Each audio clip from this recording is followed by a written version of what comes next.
এজন্য বিষ্ণু বললেন আল কবর রাউদাতুম মিন রিয়াদিল জান্নাহ আও হুফরাতুম মিন হুফারিন নার। কবর হলো কারো জন্য জান্নাতের বাগান, কারো জন্য জাহান্নামের গর্ত। আমরা বলি আল্লাহ আমাদের কবরটারে জান্নাতের বাগান বানাও, আরো জোরে পড়েন আমিন। আবার বিষ্ণু বললেন ইন্নাল কবর আউয়াল মানজিল মিন মানাজিলিল আখিরাহ। কবর হলো আখিরাতের মানজিলগুলোর প্রথম মানজিল। আখিরাতে একটার পর একটা অনেকগুলো স্টেশন আপনাকে পার হতে হবে। প্রথম স্টেশনটার নাম হলো কবর। প্রথম স্টেশনের নাম কি? এই কবর নামক স্টেশনে যদি আপনি মাফ পেয়ে যান, সামনের সব স্টেশনগুলোতে মাফের ব্যবস্থা করবে কে? আল্লাহ। আর কবর নামক স্টেশনে যদি ধরা খেয়ে যান, আপনার মায়ের আছে না নাই? লাশটাকে যখন রাখা হয়, লাশটা চিনে কে আমারে রাখলো, কে আমাকে ধৌত করলো, কে আমারে কাফন পড়ালো। এজন্য কবরের আযাব থেকে বিশ্বনবী পানাহ চেয়েছেন। বিষ্ণু বলেছেন আল্লাহুম্মা ইন্না নাউযু বিকা মিন আযাবিল কবর। ও আল্লাহ, কবরের আযাব থেকে তুমি আমাদেরকে বাঁচাও, পড়েন আমিন। কবরে মুমিনদেরকে 4টা প্রশ্ন করা হবে, কাফিরদেরকে 3টা প্রশ্ন। চিৎকার করে বলেন মুমিনের প্রশ্ন কয়টা? আর জোরে বলেন। প্রথম প্রশ্ন মার রব্বুক, তোর রবের নাম কি? আমরা কি বলবো? আল্লাহ আমারে রব, এই রবি আমার সব, দমে দমে তনু মনে তারি অনুভব। আল্লাহ আমারে রব, এই রবি আমার সব, পড়েন আমিন। দ্বিতীয় প্রশ্ন আমার দিন, উত্তর দিনের নাম কি, ধর্মের নাম কি? তৃতীয় প্রশ্ন মান হাযার রাজুল, এই লোকটাকে কে? আমরা বলবো মুহাম্মদ সাল্লাল্লাহু। 3টা প্রশ্নের উত্তর যখন আপনি কবরে করে দিতে পারবেন, অতিরিক্ত একটা প্রশ্ন ওয়ামা ইলমুক, এই যে 3টা প্রশ্নের উত্তর পাল্লা, কেমন করে উত্তর জানলা? কোত্থেকে শিখেছো? নকল করে আনছো কাফনের কাপড়ে? পরীক্ষার হলে নকল আছে না নাই? হাতে নকল আছে না? পায়ে নকল, মোজার ভিতরে নকল আছে না নাই? মোবাইলে নকল আছে না নাই? নকল থেকে আল্লাহ তুমি বাঁচাও, আরো আসতে কোন আমিন। কিভাবে জানলা? কেমন করে 3টা প্রশ্নের উত্তর শিখলা? What is the source of your knowledge? তথ্যসূত্র কি? আপনাকে বলতে হবে আমি যেই কিতাবটা থেকে শিখেছি কিতাবটার নাম কি? চিল্লায় বলেন কি নাম? আসে আর চলে যায়। প্রতিদিন মাইকে অ্যানাউন্স শুনি অমুক এলাকার অমুক লোক নাই, দাদা গেল, বাবা গেল, বড় ভাই গেল, আত্মীয় স্বজন গেল, আমাকেও যেতে হবে, এই চিন্তা মাথায় নাই। চিল্লায় এখন ঠিক কিনা? এজন্য লাইফটা হলো one time, one chance, second কোনো চান্স আপনাকে দেয়া হবে নাকি? কাফেররা বলবে ইয়া রাব্বি আরেকটা সুযোগ দেন, লাউ আন্না লানা কাররা ইয়ানি মাররা, আল্লাহ আরেকটা সুযোগ যদি পেতাম দুনিয়াতে ভালো করে আসতাম। আল্লাহ বলবেন ইন্নাহা কালিমাতুন কাইলুহা, এটা শুধু তাদের মুখের কথা, তাদেরকে আবার সুযোগ দিলেও তারা কিচ্ছু করবে না। চিল্লায় এখন ঠিক কিনা? এজন্য একটা চান্স আমরা পেয়েছি, এই দুনিয়ার ওয়ান চান্সে আমরা ভয় পাবো একজনকে। চিল্লায় বলেন তিনি কে? আল্লাহ। এজন্য যেতে আমাদেরকে হবে, এই মরণ থেকে পালানোর কোনো সুযোগ কেউ পালাতে পারে নাই।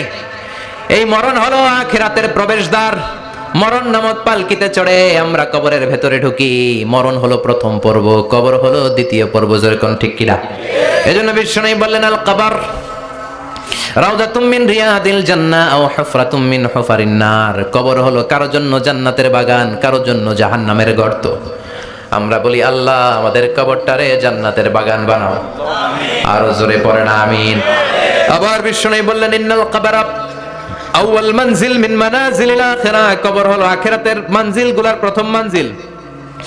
আখিরাতে একটার পর একটা অনেকগুলো স্টেশন আপনাকে পার হতে হবে। প্রথম স্টেশনটার নাম হলো কবর। প্রথম স্টেশনের নাম কি? এই কবর নামক স্টেশনে যদি আপনি মাফ পেয়ে যান, সামনের সব স্টেশনগুলোতে মাফের ব্যবস্থা করবে কে? আল্লাহ। আর কবর নামক স্টেশনে যদি ধরা খেয়ে যান, আপনার মায়ের আছে না নাই? লাশটাকে যখন রাখা হয়, লাশটা চিনে কে আমারে রাখলো, কে আমাকে ধৌত করলো, কে আমারে কাফন পড়ালো। এজন্য বিষ্ণুই বলেছেন মুমূর্ষের সামনে বসে বসে পড়ো লা ইলাহা ইল্লাল্লাহু মুহাম্মাদুর রাসূলুল্লাহ লাকিনু মাউতাকুম লা ইলাহা ইল্লাল্লাহ। মুমূর্ষের সামনে দাঁড়িয়ে দাঁড়িয়ে পড়ো লা ইলাহা ইল্লাল্লাহ। এই লা ইলাহা হচ্ছে জীবিতদের জন্য কালিমা, আর আমরা মরার পরে এই জিকির করি, ঠিক কি না? আমাদের দেশের অনেক জায়গায় লাশ নিয়ে কবরে যাওয়ার সময় লা ইলাহা পড়ে না। না, এটা আগের জিকির, মরার আগের জিকির। মরার আগে আপনাকে অ্যানাউন্সমেন্ট দিতে হবে আল্লাহ ছাড়া কোনো ইলাহ নাই, বিশ্বনবী হচ্ছেন শেষ নবী এবং রাসূল। চিল্লায় বলেন ঠিক কি না? লাশটাকে যখন রেখে দেয়া হয়, বিশ্বনবী যত মানুষকে কবরে রেখেছেন তারপরে দাঁড়িয়েছেন আর বলেছেন ইস্তাগফিরু লিআখিকুম, তোমার ভাইদের জন্য তোমরা দোয়া করো। ফা ইন্নাহুল আনা ইউসআল, এখনই তাকে কবরে সওয়াল করা হবে। কবরে প্রশ্ন আছে না নাই? কথা বলেন। বিশ্বনবী খাদিজাতুল কুবরা, ওনার প্রথম স্ত্রী খাদিজাতুল কুবরা তাহেরাকে কবরের মধ্যে রেখে দিয়ে কাঁদতে শুরু করলেন, চোখের পানি ছেড়ে অনেক দোয়া করলেন। দোয়া শেষে সব সাহাবারা ঘরে ফিরে যায়, বিশ্বনবী যায় না। সাইয়েদনা আবু বকর বললেন, ও নবী চলেন ঘরে যাই। অনেক তো দোয়া করলেন। বিশ্বনবী বললেন, আবু বকর তুমি যাও, আমি যাব না। এইটা সাধারণ মহিলা না, এটা বিপদের দিনের সঙ্গিনী খাদিজা। মক্কায় যখন আমার কেউ ছিল না, খাদিজা আমারে ভুলে নাই। 3 বছর কাফিররা আমাকে জেলখানায় বন্দি রেখেছে, নাম শিয়াবে আবি তালেবের জেলখানা। আমার স্ত্রী ওই জেলখানার জীবনেও আমারে ছাড়ে নাই, আমার সাথে 3 বছর খাদিজাও জেল খেটেছে। এই একটাই মহিলা, যেই মহিলাকে আল্লাহ আরশের উপর থেকে সালাম দিয়েছে, মহিলাটার নাম খাদিজা। আল্লাহু আকবার। আমার সব সন্তান আল্লাহ খাদিজার পেট থেকে দিয়েছে। ফাতেমাতুজ জোহরা খাদিজার মেয়ে, জাইনাব খাদিজার মেয়ে, উম্মে কুলসুম খাদিজার মেয়ে, রুকাইয়া খাদিজার মেয়ে, আবুল কাসেম বিশ্বনবীর ছেলে খাদিজার ছেলে, আব্দুল্লাহ যাকে তাইয়্যিব এবং তাহের নামে আমরা চিনি, সেও খাদিজার ছেলে। সুবহানাল্লাহ। ও আবু বকর, আমার এই কলিজার টুকরা প্রিয়তমা খাদিজারে রেখে দিয়ে কেমনে বাসায় যায়? তুমি যাও, আমি দাঁড়িয়ে থাকবো। এখনই মুনকার নাকির এসে খাদিজারে প্রশ্ন করবে, আমি দেখব খাদিজা উত্তর দিতে পারে কিনা। আর প্রশ্নের উত্তর যদি ভুল করে ফেলে, কবরের উপর থেকে আমি নিজে প্রশ্নের উত্তর দিয়ে দেব। সাইয়েদনা জিবরাইল বললেন, নবী আপনার আর দাঁড়িয়ে থাকার দরকার নাই, আবু বকরের সাথে ঘরে চলে যান। আল্লাহ জানিয়ে দিয়েছে, খাদিজার কবরের প্রশ্নে যদি কোনো সমস্যা হয়, আরশের উপর থেকে খাদিজার প্রশ্নের জবাব আল্লাহ নিজে দিয়ে দিবে। এজন্য কবরের আযাব থেকে বিশ্বনবী পানাহ চেয়েছেন। বিশ্বনবী বলেছেন, আল্লাহুম্মা ইন্না নাউযু বিকা মিন আযাবিল কবর। ও আল্লাহ, কবরের আযাব থেকে তুমি আমাদেরকে বাঁচাও। পড়েন আমিন। কবরে মুমিনদেরকে 4টা প্রশ্ন করা হবে, কাফিরদেরকে 3টা প্রশ্ন। চিৎকার করে বলেন, মুমিনের প্রশ্ন কয়টা? আর জোরে বলেন। প্রথম প্রশ্ন, মার রব্বুক, তোর রবের নাম কি? আমরা কি বলবো? আল্লাহ আমারে রব, এই রবি আমার সব, দমে দমে তনু মনে তারি অনুভব। আল্লাহ আমারে রব, এই রবি আমার সব। পড়েন আমিন। দ্বিতীয় প্রশ্ন, আমার দিন, উত্তর দিনের নাম কি? ধর্মের নাম কি? তৃতীয় প্রশ্ন, আমান হাযার রাজুল, এই লোকটাকে কে? আমরা বলবো মুহাম্মদ সাল্লাল্লাহু। 3টা প্রশ্নের উত্তর যখন আপনি কবরে করে দিতে পারবেন, অতিরিক্ত একটা প্রশ্ন, ওয়ামা ইলমুক, এই যে 3টা প্রশ্নের উত্তর পাল্লা, কেমন করে উত্তর জানলা? কোত্থেকে শিখেছো?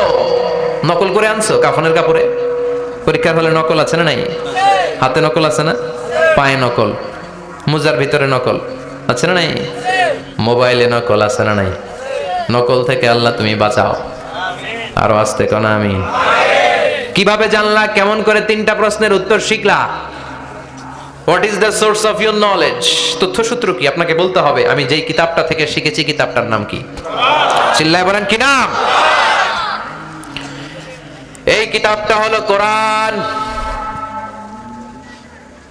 আপনাকে বলতে হবে, কোরআন থেকে আমি শিখেছি, বিশ্বনবীর হাদিস থেকে আমি শিখেছি। 4টা প্রশ্নের উত্তর যখন পারবেন, ফেরেশতারা বলবে, আহলান সাহলান, খুশ আমদেদ, কংগ্রেচুলেশন, বাহ বাহ, তুমি তো চমৎকার পেরেছো।